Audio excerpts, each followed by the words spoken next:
Lucas et Eric investissent tous les deux dans les actions. Lucas utilise eToro pour investir dans des actions sans payer de commission. Eric doit payer une commission à sa banque à chaque fois qu'il achète ou vend une action.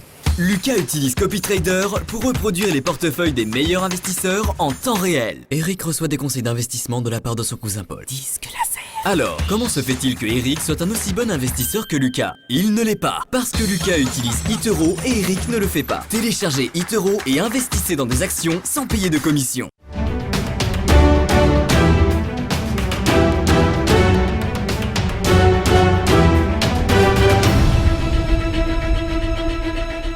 On passe maintenant au Chrono CAC, aujourd'hui en compagnie de Rodolphe Vial, fondateur d'ABC Bourse. Bonjour Rodolphe.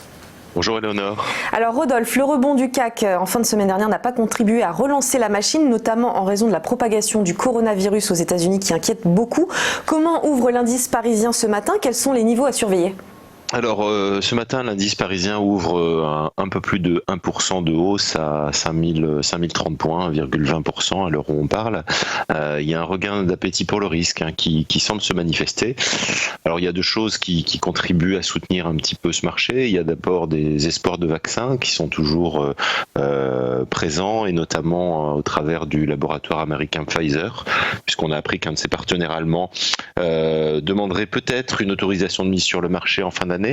Ça c'est le premier élément. Et puis deuxièmement, il y a la saison des résultats semestriels qui s'ouvre, notamment avec les États-Unis qui vont ouvrir le bal. Et ça apporte du soutien, puisqu'on se dit que finalement peut-être que les sociétés feront mieux que le pire qui était attendu.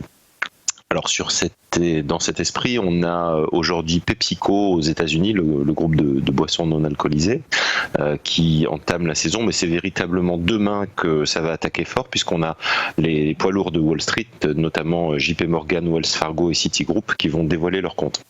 Alors dans cette ambiance, le CAC 40, comme on le voit sur le graphique à l'écran, il est toujours au-dessus d'une zone de support, une droite de support oblique tracée en rouge, et il vise les 5200 points. C'est toujours la même cible qu'on a devant nous techniquement. Voilà, il y a une tendance haussière en cours. Alors elle est lente, mais elle est toujours présente. Voilà, pas d'inquiétude pour l'instant, tant qu'on se maintient au-dessus de cette tendance oblique. Merci beaucoup pour ce décryptage Rodolphe Vial. On se retrouve dans quelques instants pour les Market Movers.